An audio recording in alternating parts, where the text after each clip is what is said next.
Hello friends, welcome to pro talent and I am Nitin Parmar. My dear students, आपका स्वागत है on this 6 Friday के इस मॉड्यूल के अंदर।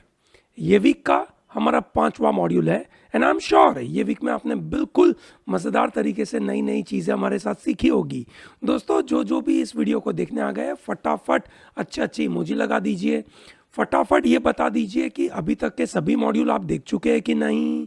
ठीक है। और दोस्तों, अगले वीक से हम आपके लिए इसके अंदर कुछ चेंजेस भी करेंगे, है ना। हम आपके लिए ये नए वीडियोस के साथ साथ कुछ और महत्वपूर्ण चीज़ भी ऐड करेंगे। तो दोस्तों, क्या मज़ा आ रहा है कि नहीं ये बताइए। और बिल्कुल, है ना, एकदम सीरियस और सिंसियर होकर पढ़ाई ध्यान रखना ज़रूरी है। दोस्तों, हम बात करने वाले आज, है ना, कुछ महत्वपूर्ण मुद्दों के बारे में।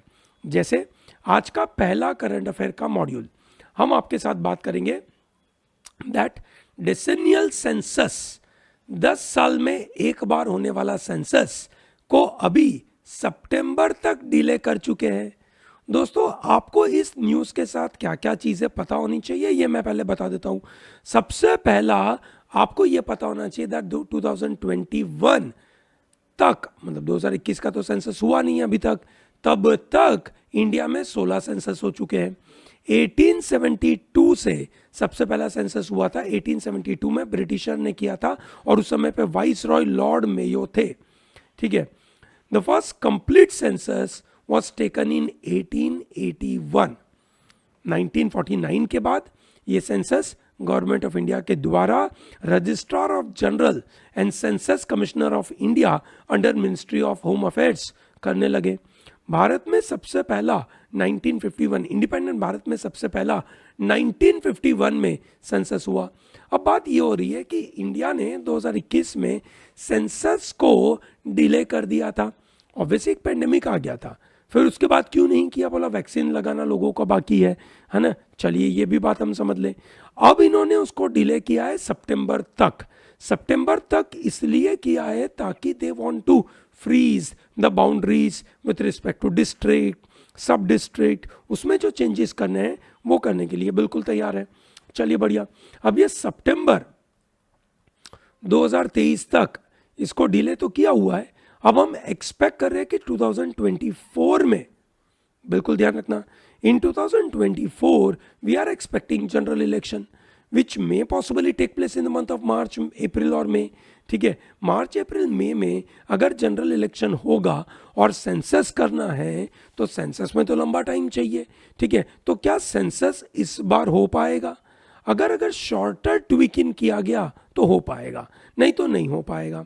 हावेवर हमें नहीं पता होगा कि नहीं होगा। एग्जामिनेशन पॉइंट ऑफ व्यू अगर आप बात करें तो आपको ये डेटा पता होना चाहिए। ठीक है। और दोस्तों, आपको ये डेटा भी पता होना चाहिए।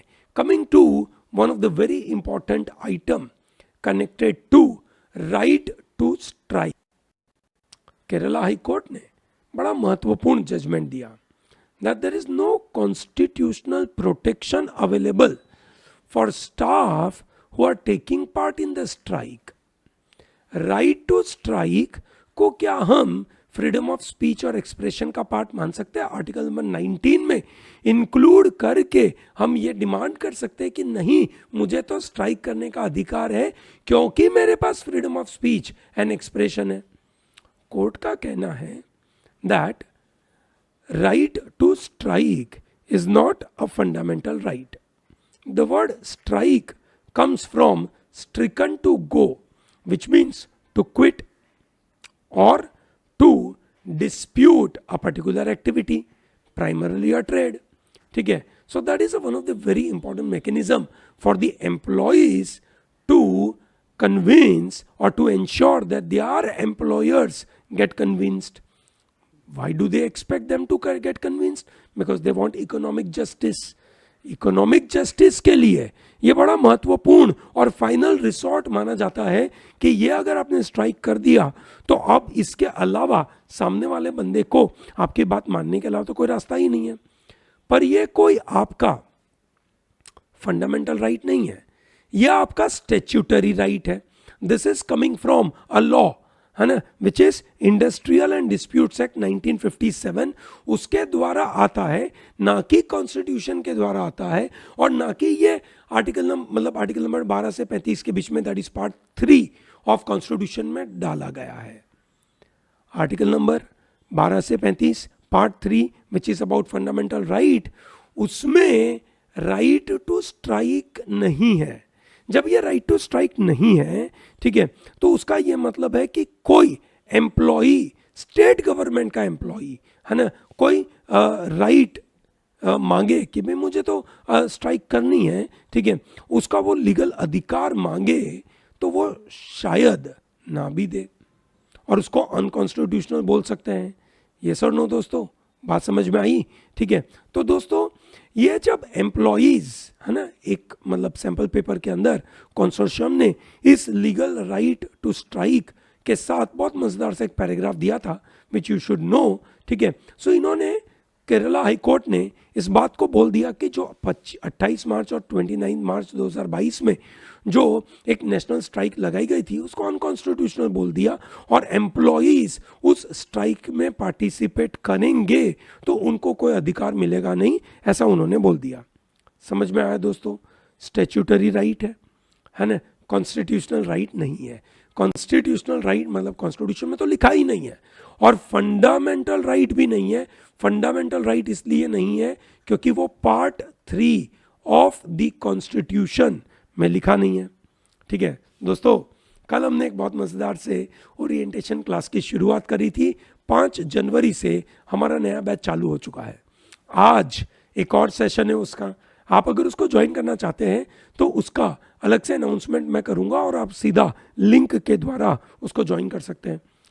एक और मजेदार सा केरला से केस आया है which is Kerala road transportation corporation, है ना, is interested to put lot of advertisement on the buses. Buses पे एडवर्टीजमेंट बहुत कॉमन है। बसेस पे एडवर्टीजमेंट होती है, ट्रेनों पे एडवर्टीजमेंट होती है, पब्लिक ट्रांसपोर्टेशन की चीज़ों के ऊपर एडवर्टीजमेंट होती है, रिक्शा पे एडवर्टीजमेंट होती है, बहुत सारी जगहों पे एडवर्टीजमेंट्स होती है। ठीक है, अब कुछ लोगों ने उसके खिलाफ से पिटीशन दाखिल करी कि भैया ये गलत बात है, इसको नहीं लगाना चाहिए। आइडियली स्पेशली इसको जो से विंडोज है ना, वहाँ पे नहीं लगाना चाहिए। ठीक है, और ऐसी एडवर्टीजमेंट नहीं होनी चाहिए कि जो रास्ते पे चलने वाले लोगों को डिस्ट्रैक्ट करे। ये सुनो, तो सुप्रीम कोर्ट इस बात को बैलेंस करने की कोशिश कर रहा है। सुप्रीम कोर्ट ने कहा कि भैया जब भी कोई एडवर्टीजमेंट, है ना, एंडेंजर करता है lives of the passenger by blocking the Windows और विंडशील्ड्स और it is a source of distraction, तो वो एडवर्टीजमेंट नहीं होना चाहिए। ये सुनो, ठीक है, वो एडवर्टीजमेंट नहीं होना चाहिए। ठीक है, but you have to come up with a new method. That is what the Supreme Court said. You have to come up with a method to tell us that what kind of advertisements are permitted. ये सुनो दोस्तों ये advertisement का value बहुत बड़ा है।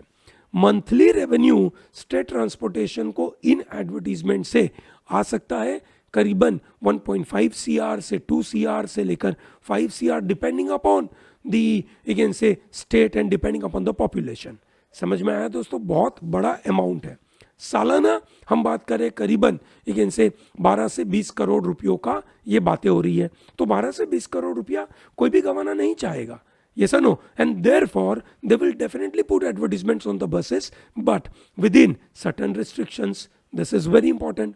दोस्तों advertisements के बहुत बड़े बड़े रूल्स होते हैं। आज हम बात करने वाले हैं फेसबुक किस तरीके से एडवर्टीजमेंट करने में गलत हो गया, और यूरोपियन यूनियन ने उसके ऊपर करीबन 400 मिलियन यूरो का फाइन लगा दिया, विच इज ह्यूज, है ना, बहुत बड़ा है। तो हम उसके बारे में बात करेंगे दोस्तों, आगे जाकर थोड़े से इसके ऊपर बात करने वाले हैं। दोस्तों जापान की बड़ी सिचुएशन क्रिएट हो रही है। जापान एक ऐसा अजीब सिचुएशन में फंसा हुआ है जहां पे वो अपने ही यंग लोगों को ये बता रहा है कि भैया हम आपको पैसे देंगे और जाइए गांव में बसिए। कहां पे बसना है? गांव में, विलेजेस में। Go and stay in the villages, this is what they are telling, and we are going to give you money. Interestingly ये बिल्कुल समझने की बात है ना, एक तरफ वर्ल्ड 8 बिलियन से पॉपुलेशन को क्रॉस कर गया है ना, और दूसरी तरफ देर आर सर्टन से कंट्रीज जहां पे पॉपुलेशन एजिंग में जा रहा है, मतलब पॉपुलेशन बूढ़ा हो रहा है, और साथ साथ में से बहुत सारे लोग अब सिर्फ अर्बन एरिया में रहते हैं और गांव विलेजेस तो खंडेर बन चुके हैं।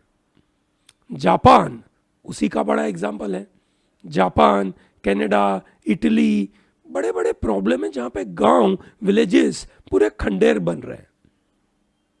जापान में क्या हो रहा है, जापान का पॉपुलेशन धीरे धीरे एजिंग पे जा रहा है, मतलब बूढ़ा हो रहा है। बूढ़ा क्यों हो रहा है? क्योंकि जापान ने पिछले कुछ सालों में, पिछले 40-50 सालों के अंदर बड़ा ग्रोथ देखा with respect to their say economy. With the economy is growing, people's say living standard grows, people who are working, ठीक है, they are not interested to have more babies. ज्यादा बच्चे पैदा नहीं करते। They want to remain independent. They want to remain free from the clutches of the बच्चों का development. तो उनको लगता है कि भाई बच्चे पैदा नहीं करने, चलो कोई प्रॉब्लम नहीं है, बच्चे पैदा नहीं कर रहे, ठीक है, कोई दिक्कत नहीं है, ठीक है। अब उसकी दिक्कत कब आती है? इमीडिएट तो दिखती नहीं है, पर करीबन 20 साल, 30 साल, 40 साल के बाद जब आप बूढ़े हो जाते हैं, है ना, और आपको मदद के लिए कोई चाहिए, उस समय पे आपके घर वाले अवेलेबल नहीं है, तो उसकी वजह से दिक्कत हो जाती है। इनफैक्ट जापान में तो एक और दिक्कत हुई। जापान के यहाँ पे जो बिजनेसेस हो रहे हैं, है ना, जो बिजनेसेस लोग चला रहे हैं, अब वो लोग बूढ़े हो गए और उनके खुद के बच्चे हैं नहीं, मतलब उनका कोई वारिस है नहीं, तो उस बिजनेसेस को कौन संभालेगा? वो नहीं, वो किसी को भी कोई भी अमाउंट पे देने के लिए तैयार है, छोड़ के भागने के लिए तैयार है कि भैया ये ले लो भैया। जापान में मेट्रोपॉलिटन एरिया में बहुत सारे लोग, है ना, रहते हैं, गांवों में कोई रहता नहीं है। Rural area are suffering due to over population in the capital region like Tokyo. Tokyo में बहुत सारे लोग रहते हैं, रूरल एरिया में कोई रहता नहीं है। अब वहाँ पे गांव में कोई डेवलपमेंट हो नहीं रहा है, गांव में कोई होगा तो कुछ काम होगा ना, ठीक है। तो गांव में जो बूढ़े बूढ़े लोग रहते हैं उनकी मदद के लिए कोई है नहीं, और वहाँ पे सब कुछ रोबोटिक्स का काम हो रहा है, सब रोबोट से दुनिया चला रहे हैं, और वो भी अर्बन एरिया में। गाँव में तो कुछ है ही नहीं, तो बूढ़े लोग भी गाँव में आ रहे, गाँव से अर्बन एरिया में आ रहे हैं। अब अगर ऐसा हुआ, है ना, अगर ऐसा हुआ तो ऐसा माना जाता है बाय 2060 जापान का ओवरऑल पॉपुलेशन 90 मिलियन तो होने वाला है, 125 मिलियन अभी है ना, 90 मिलियन हो जाएगा। और उसके इम्पैक्ट की वजह से जो रूरल एरिया है, जो लोकल कम्युनिटी है, वो पूरी तबाह हो जाएगी, खत्म हो जाएगी, और सब कुछ एक जगह पे कॉन्सेंट्रेटेड रहेगा। जो इंक्लूसिव ग्रोथ, जो सबका साथ सबका विकास होना चाहिए, ऐसा नहीं होगा। तो ये लोग तैयार है, Japan government is ready to provide 6 lakh rupees per child to families if they move to rural area. समझ में आया दोस्तों? भारत के अंदर अभी पॉपुलेशन काफी बड़ा है, possibly we are number 1 in the world. China पूरा नंबर थोड़ी बता रहा है, चाइना में भी पॉपुलेशन श्रिंक हो रहा है। There are people who are expecting कि भैया रियलिटी में चाइना का पॉपुलेशन होगा करीबन 125 करोड़ के आजू बाजू, हमारा 140 करोड़ है। डेटा के मुताबिक वो हमसे ज्यादा है, रियलिटी में कम होंगे, ऐसे कुछ एक्सपर्ट बोलते हैं, और वो बताते नहीं है, क्योंकि वहां का फर्टिलिटी रेट एकदम डाउन हो गया है। 1 चाइल्ड पॉलिसी काफी सक्सेसफुल हो गई, और वहां पे अब पॉपुलेशन श्रिंक हो रहा है। दिक्कत वहां पे चाइना में हो रही है। इंडिया में पॉपुलेशन अभी तो कोई दिक्कत में नहीं आएगा, पर जैसे इकोनॉमी ग्रो हो रही है, और जिस तरीके से इंडिया में भी अब धीरे धीरे 1 चाइल्ड की कहानी हो रही है ना, आजकल तो देखते होंगे ना, डबल इनकम नो किड, है ना। आज के youngsters double income no kid youngsters, dinky लोग हैं, है ना, जो लोग, है ना, बच्चे ही पैदा नहीं करना चाहते, और दोनों लोग अच्छे से काम कर रहे हैं, पैसे तो कमा रहे हैं, और ग्रोथ तो हो रही है उनकी, बड़ी अच्छी ग्रोथ हो रही है। पर फ्यूचर में क्या होगा? अगले 30, 40, 50 सालों में क्या होगा, इंडिया का भी अगला प्रॉब्लम आने वाला है। हमारी जनरेशन के लोग जब बूढ़े होंगे तो उनके सपोर्ट के लिए जो यंग बच्चे चाहिए वो होंगे नहीं, ये दिक्कत होने वाली है। अपने माता पिता को वो दिक्कत नहीं हुई, ठीक है, अपने माता पिता को वो दिक्कत हुई नहीं है, पर आप जब माता पिता बनेंगे और जब आप बूढ़े बनेंगे तो आपको ये दिक्कतें तो होने वाली है। समझ में आया? चलो बढ़िया। तो ये है फ्यूचर, बराबर है। अब एक और मजेदार सा न्यूज आइटम हम आपके लिए लेकर आए। तमिलनाडु गवर्नर के खिलाफ एक रीट पिटीशन दाखिल करी। As a law student we should know writs. हमारे कॉन्स्टिट्यूशन में आर्टिकल नंबर 32 जो फंडामेंटल राइट का पार्ट है, उसमें 5 रीट्स के बारे में बात करी है। Habeas corpus, mandamus, certiorari, prohibition and quo warranto. तो उसमें से यहां पे कौन सी लगाई गई? क्वो वारंटो। क्वो वारंटो का मतलब होता है by which warrant you are holding this position, ठीक है। तमिलनाडु गवर्नर के खिलाफ जब ये क्वो वारंटो लगाया गया, इसलिए लगाया गया क्योंकि वो गवर्नर तो है, साथ साथ में he is also chairman of board of governor of you can say Auroville foundation इन पौंडीचेरी। पौंडीचेरी में एक ऑरोविले फाउंडेशन है और वो वहां के चेयरमैन भी है। अब उन्होंने वो पोजीशन से अपने हाथ में रखी, उसके साथ साथ वो गवर्नर है, ठीक है। तो सवाल ये पैदा हुआ गया कि अगर आप ऑलरेडी कोई पोस्ट लेके बैठे हो तो आप ऑफिस ऑफ प्रॉफिट के मुताबिक गवर्नर की पोस्ट तो संभाल नहीं सकते हो। अगर आप गवर्नर की पोस्ट संभालते नहीं हो तो आप by which warrant you are holding this position, ऐसा उनके ऊपर केस लगाया गया। समझ में आया ना दोस्तों? क्वो वारंटो का मतलब होता है by which authority or by which warrant you are holding this public position। ध्यान रखना, this is applicable to the public office only. कोई बंदा पब्लिक ऑफिस में बैठ गया है और वो बंदा वो पोजीशन में जब बैठा है तो उसको कोई ऑफिशियल डॉक्यूमेंट के द्वारा, एक ऑफिशियल ऑर्डर के द्वारा उस पोजीशन पे बैठता है, ऐसे थोड़ी बैठता है, ठीक है। कल उठ के आप और मैं चाहे कि चलो दिल्ली चलते हैं, मोदी साहब कहीं घूमने गए होंगे तो अपन उनकी सीट पे बैठ जाते हैं और अपन पीएम घोषित कर देंगे अपने आप को, बिल्कुल गलत है, ऐसा हो ही नहीं सकता। यस और नो? क्योंकि अगर आप अपने आप को यूनिलैटरली पीएम घोषित कर लो तो उसके सामने लोग आपसे पूछेंगे भैया क्वो वारंट हो, बाय विच वारंट, तो हो नहीं सकता। अब सवाल यह पैदा होता है कि ये ऑफिस ऑफ प्रॉफिट होता क्या है। दोस्तों, ऑफिस ऑफ प्रॉफिट कोई भी गवर्नर या प्रेसिडेंट या एमपी, एमएलए, कोई भी लेकिन से पोस्ट पे जब होंगे तो उस समय पे कोई ऑफिस ऑफ प्रॉफिट वो ले नहीं सकते।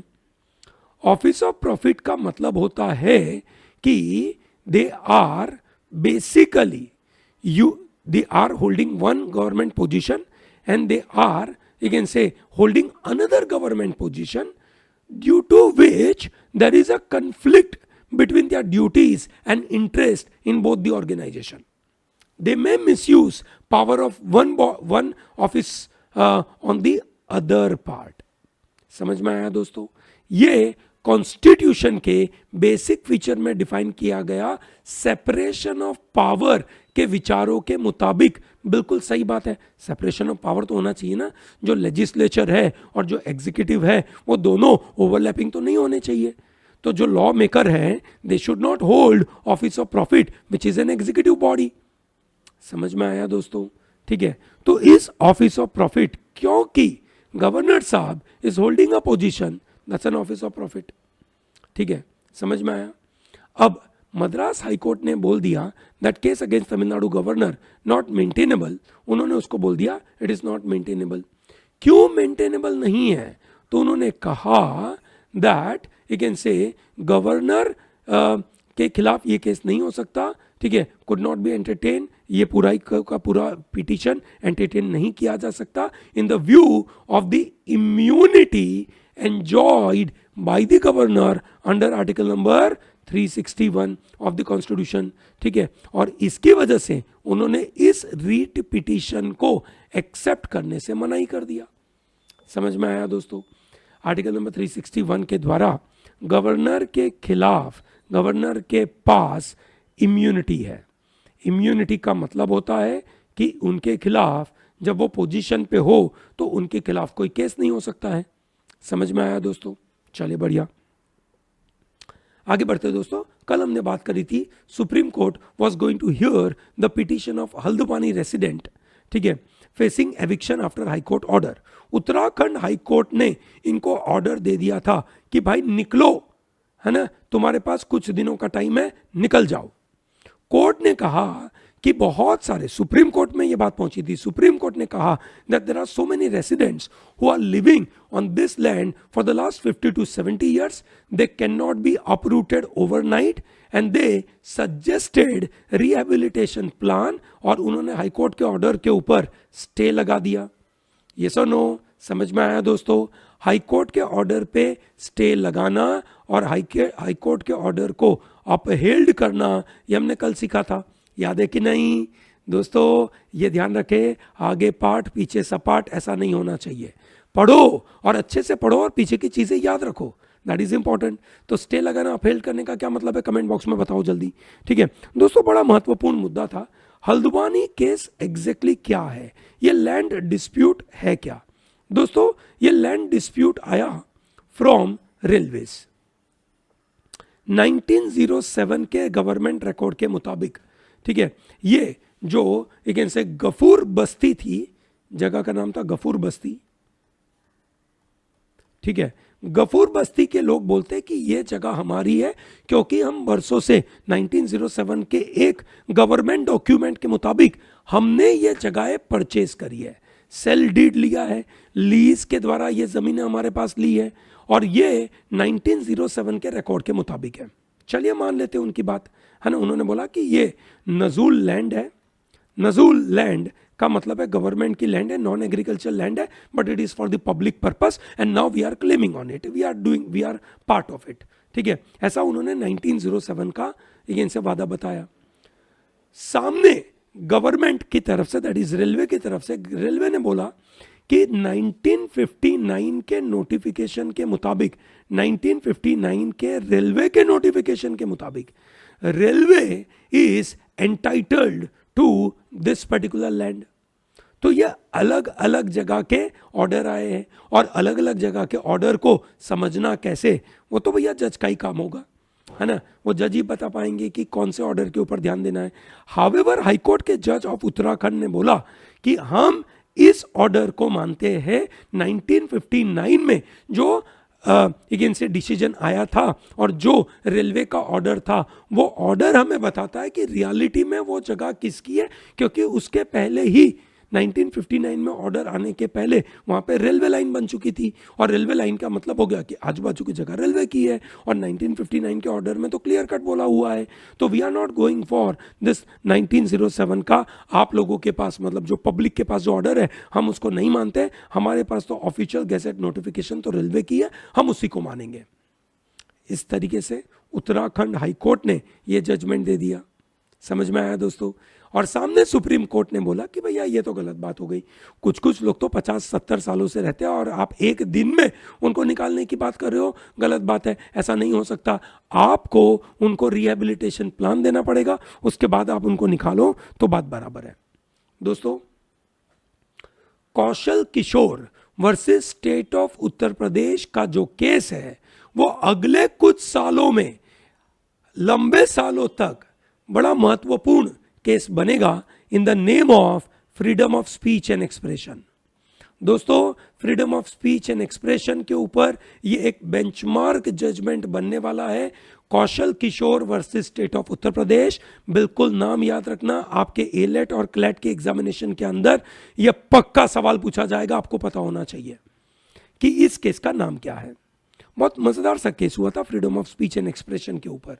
बेसिकली उत्तर प्रदेश में एक मिनिस्टर थे, मिनिस्टर ने, ठीक है, कोई पर्टिकुलर क्रिमिनल केस हुआ था, उसके बारे में अपने मन से कुछ बोल दिया था। उसके ऊपर पिटीशन लगाया गया कि जो मिनिस्टर ने बोला वो क्या उनकी फ्रीडम ऑफ स्पीच है। बोला नहीं, he is a collectively responsible to the entire ministry, और this is responsibility of the government. Government ने गलत बोल दिया, government is vicariously liable for the statement made by their minister.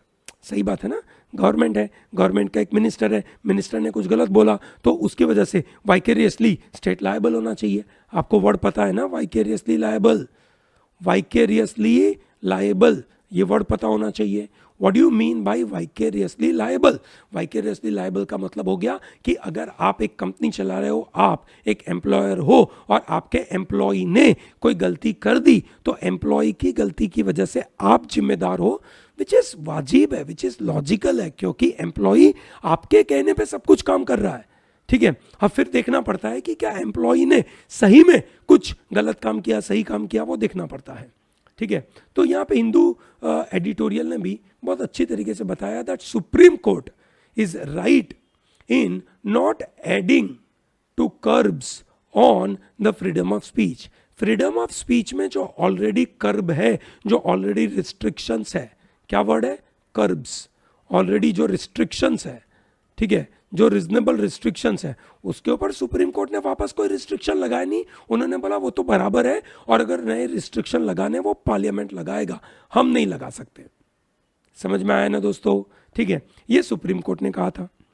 हमने इसके ऊपर बहुत अच्छे अच्छे आर्टिकल्स आपको दिए थे, मैं इसको रिपीट ही कर रहा हूं आपके लिए। और सुप्रीम कोर्ट ने 5 सवाल पूछे थे। कल के सेशन में हमने इन 2 सवालों के बारे में आंसर किया था, और उसके पहले सेशन में, that is day after yesterday, day before yesterday के सेशन में हमने तीसरे सवाल का भी आंसर दे दिया था। आज बाकी के 2 सवालों का आंसर देंगे। ये रहा पहले 2 सवालों के आंसर। ठीक है, अब चौथा सवाल क्या था? चौथा सवाल ये था कि क्या स्टेट कलेक्टिवली रिस्पॉन्सिबल है फॉर देयर मिनिस्टर्स स्टेटमेंट? क्या मिनिस्टर के स्टेटमेंट के लिए स्टेट कलेक्टिवली रिस्पॉन्सिबल है? ठीक है, तो यहां पे कोर्ट ने कहा कि prime minister and chief minister does not have a disciplinary control over the ministers of the council of minister. It is true that in practice, a strong prime minister or a strong chief minister will be able to drop any minister out of their cabinet. But in a country like ours, where there is multi-party system and when there is a coalition government which are getting formed, it is not possible that at all times prime minister have a control. They can issue whip, and whenever a statement is made by someone in the council of minister, they cannot control. And therefore minister ने जो statement दिया गया है, अगर वो उस government के का ऑफिशियल स्टेटमेंट नहीं है तो हम मानेंगे कि वो उनका पर्सनल ओपिनियन है, और वो पर्सनल ओपिनियन ऑब्वियसली हम कलेक्टिवली रिस्पॉन्सिबल नहीं मान सकते। समझ में आया? पूरी की पूरी गवर्नमेंट उसके लिए कलेक्टिवली रिस्पॉन्सिबल नहीं होगी। और जब कोई मिनिस्टर इररिस्पॉन्सिबल स्टेटमेंट देगा तो क्या उसको कॉन्स्टिट्यूशनल टॉर्ट माना जाएगा? बहुत अच्छे से इन्होंने समझाया। देखिए भैया, एक एग्जांपल के द्वारा समझाया। A minister makes a statement that women are unfit to be employed in a particular vocation. It may reflect his insensitivity towards gender inequality, or he is exposed his low constitutional morality. उसकी खुद की understanding एकदम लो understanding है, वो खुलेआम हो गई लोगों के सामने। The fact that due to his insensitivity और लैक ऑफ अंडरस्टैंडिंग और लो कॉन्स्टिट्यूशनल मॉरालिटी, ठीक है, he speaks a language that has a potential to demean the constitutional rights of the women, and ठीक है, it can not be a ground of constitutional टॉट। वो constitutional टॉट का ground हो नहीं सकता। Needless to say that no one can either be taxed or penalized for holding an opinion which is not in conformity with the constitutional values. सही बात है ना, कॉन्स्टिट्यूशनल वैल्यूज में जो बातें करी गई है, अगर आप उसके साथ सहमत नहीं हो, है ना, अगर आप उसके साथ सहमत नहीं हो, आपके कुछ और विचारधारा है, तो वो विचारधारा रखने की वजह से आपको तो रिस्पॉन्सिबल नहीं ठहराया जाएगा ना कि आप तो गलत हो, चलो आइए जेल में। ऐसा तो नहीं कर सकते। It is only when his opinion gets translated into the action and such action results in injury or harm or loss, then that action in tort will be liable. समझ में आया? सिर्फ उसके ओपिनियन से, सिर्फ उसके बोलने से कुछ नहीं है, उसके बोलने से एक्शन होना चाहिए, और वो एक्शन की वजह से कोई इंजरी या हार्म होनी चाहिए, तभी उसको हम बोल सकते हैं कि भैया ये आदमी ने कुछ गलत किया है, और टॉर्ट तब मानेंगे। समझ में आया दोस्तों? बड़ा महत्वपूर्ण मुद्दा है दोस्तों, ये 5 सवालों को अच्छे से समझिएगा, ठीक है? बड़े काम की चीज है, इसको अच्छे से समझिएगा, है ना। क्वेश्चन नंबर 4 पूछा गया था, can a statement made by the minister traceable to any affair of state और for protecting the government be attributed vicariously to the government itself? तो हमने बताया कि जरूरत नहीं है शायद। And whether a statement by minister inconsistent with the rights of citizen under part 3 of the constitution constitutes violation of such constitutional rights and is actionable per se in constitutional tort? No, it is not. समझ में आया दोस्तों? चलिए बढ़िया दोस्तों, 2022 के जो Nobel prize winner है उनमें से एक है एलेस बियालित्स्की। क्या नाम है उनका? एलेस बियालित्स्की, जो बेलारूस से है। दोस्तों बाकी 2 के नाम बता दीजिए, चलिए फटाफट कमेंट बॉक्स में, जल्दी जल्दी जल्दी स्पीड में, है ना। ये बेलारूस से है। बेलारूस की जो सरकार है बिल्कुल डिक्टेटर वाली सरकार है। एलेक्जेंडर से लुकाशेंको, क्या नाम है उनका? Alexander Lukashenko is the head of Belarus. He is a dictator. International community उस बंदे के इलेक्शन को फ्रॉड मानती है, और ये भाई साहब एलेस बियालित्स्की को अब ट्रायल में चालू किया है। ट्रायल में there is a possibility that he will be behind bar for 26 years, है ना। मिन्स्क बेलारूस का कैपिटल है ना, वहां पे ये ट्रायल चालू हुआ है। ये न्यूज़ आपको पता होनी चाहिए। बेलारूस के हेड लुकाशेंको, एलेस बियालित्स्की, जिनको नोबेल पीस प्राइज मिला है, ठीक है। क्या मिला है भैया? Nobel peace prize. और बाकी 2 नोबेल पीस प्राइज विनर के नाम भी आप बता दीजिए। 2 ऑर्गेनाइजेशन है दोस्तों, एक यूक्रेन से और एक रशिया से है। चलिए बढ़िया दोस्तों, एक अच्छी सी न्यूज़ है, इसके द्वारा हम एक अच्छी सी जानकारी लेने की कोशिश करेंगे। भारत में प्रवासी भारतीय दिवस, प्रवासी भारतीय दिवस मनाया जाता है, ठीक है, generally on 9th of January. 9th of January को क्यों मनाया जाता है? क्योंकि भारत के एक प्रवासी भारतीय उस तारीख को 1915 में इंडिया आए थे। वो कौन थे? वो थे हमारे गांधी जी। ये सर गांधी जी 25 सालों के बाद साउथ अफ्रीका से जब इंडिया में आए, कौन सी तारीख को आए थे? 9 जनवरी 1915। और इसलिए इंडिया सेलिब्रेट करते हैं, ठीक है, प्रवासी भारतीय दिवस। और इस प्रवासी भारतीय दिवस के दौरान गुयाना के प्रेसिडेंट और सरीनेम के प्रेसिडेंट इंडिया में आने वाले हैं। प्रेसिडेंट ऑफ गुयाना, है ना, नाम है उनका मोहम्मद इरफान अली, ठीक है। And you can say president of you can say Suriname is you can say Santokhi साहब है, वो आने वाले हैं। समझ में आया दोस्तों? चलिए बढ़िया, ठीक है। अगली मुद्दे है भारत में कैसे कैसे केसेस हो जाते हैं, है ना। एक बंदे ने, है ना, जब एक डॉग ने, ठीक है ना, डॉग के ऊपर एक यूथ ने अटैक किया, तो उसने बोला कि उस लड़के के ऊपर जिसने डॉग को मारा, उस बंदे के ऊपर एफआईआर होनी चाहिए। एफआईआर सेक्शन 279 एंड 337 उसके ऊपर लगाना चाहिए। बॉम्बे कोर्ट ने कहा कि मानते हैं कि लोग जब डॉग को अपने घर में रखते हैं, they treat dog as their child, that is acceptable, but dogs are not human. When they are not human, they can not be used as FIR against them, क्योंकि आईपीसी क्लियर कट बोलता है कि IPC की जितनी भी धारा है वो ह्यूमंस के ऊपर ही लगेगी, है ना भैया। ऐसा बताना पड़ता है, बड़ी हाई कोर्ट को ऐसी एफआईआर कॉज करनी पड़ती है, समझिए ना, ठीक है। तो ये मजेदार सी चीज़ है। यूरोपियन यूनियन ने प्राइवेसी ब्रीच करते हुए मेटा के ऊपर एक बड़ा आरोप लगाया, और मेटा को, है ना, दोषी ठहराते हुए करीबन 339 से मिलियन यूरो का उनके ऊपर आरोप लगाकर उनको पैसे लगाने की बात करी। क्यों ऐसा हुआ समझते हैं। मेटा फेसबुक की पेरेंट कंपनी, फेसबुक, इंस्टा और व्हाट्सएप, वो अपनी एक मजेदार सी प्राइवेसी पॉलिसी लेकर आते हैं, है ना, एक अग्रीमेंट करवाते हैं लोगों से, और बहुत लंबा एक से डॉक्यूमेंट होता है और लोगों से पूछा जाता है कि क्या आप अग्री करते हो कि नहीं। उसके अंदर लिखा गया होता है कि आपका पर्सनल डेटा हम यूज करेंगे आपको पर्सनल एडवर्टीजमेंट टारगेट करने के लिए, आपके खिलाफ पर्सनल एड्स यूज करेंगे। या तो आप एक्सेप्ट करो या तो आप इस पूरी सर्विस को यूज करना बंद कर दो। बिल्कुल 0 और 1 का डेटा देते हैं वो लोग आपको, सिंपल, और कुछ कर ही नहीं सकते हो। या तो हाँ है या तो ना है, या तो यूज करो तो आपका पर्सनल आपके ऊपर पर्सनल एड्स लग जाएगी। यूरोपियन यूनियन ने अपने यहाँ पे, है ना, ग्लोबल से डेटा प्रोटेक्शन रूल्स लगाए थे, GDPR। उसके द्वारा उन्होंने इस तरीके की एक्टिविटी को क्लियर कट ना बोला था, ठीक है।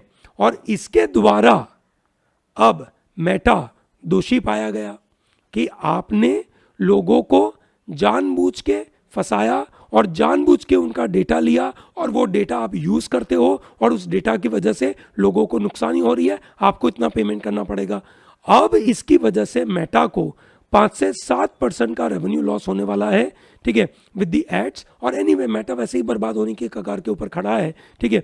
मेटा ने चालू किया, फेसबुक ने कोशिश करी कि हम बनना चाहते हैं कि सोशल मीडिया से हम बनना चाहते हैं एक मेटावर्स की दुनिया, आर्टिफिशियल इंटेलिजेंस और मेटावर्स की दुनिया हम बनाएंगे। वहाँ पे दिक्कत पड़ रही है और ये भी दिक्कत उनके साथ हो रही है, तो बड़ा इंपैक्ट होने वाला है मेटा के ऊपर। और ये कहानी थी आपके सामने। समझ में आया दोस्तों? कैसा लगा आज का सेशन बताइए दोस्तों। क्या आपको सेशन पसंद आया? सेशन पसंद आया तो मुझे 10 में से मार्क्स दे दीजिए दोस्तों, दिस इज़ वेरी इंपॉर्टेंट। 10 में से आप कितने मार्क्स देंगे मुझे ये बताइए। ये 10 न्यूज़ आइटम में से कौन सी न्यूज़ आइटम आपको सबसे ज़्यादा पसंद आई ये भी बताइए। और इन न्यूज़ आइटम्स के अंदर आप और क्या क्या इंक्लूड करवाना चाहता है हमसे वो भी बताइए। Will be more than happy to include all those fundamental. दोस्तों नई बैच चालू हो चुकी है, सेशंस अवेलेबल है, ठीक है। आज एक और रात को 9 बजे सेशन होगा, ठीक है। 9 बजे का हमारा हमारी साइट के ऊपर ये सेशन चलेगा। ये सेशन जूम से चलेगा, इसको लेना भूलिएगा मत।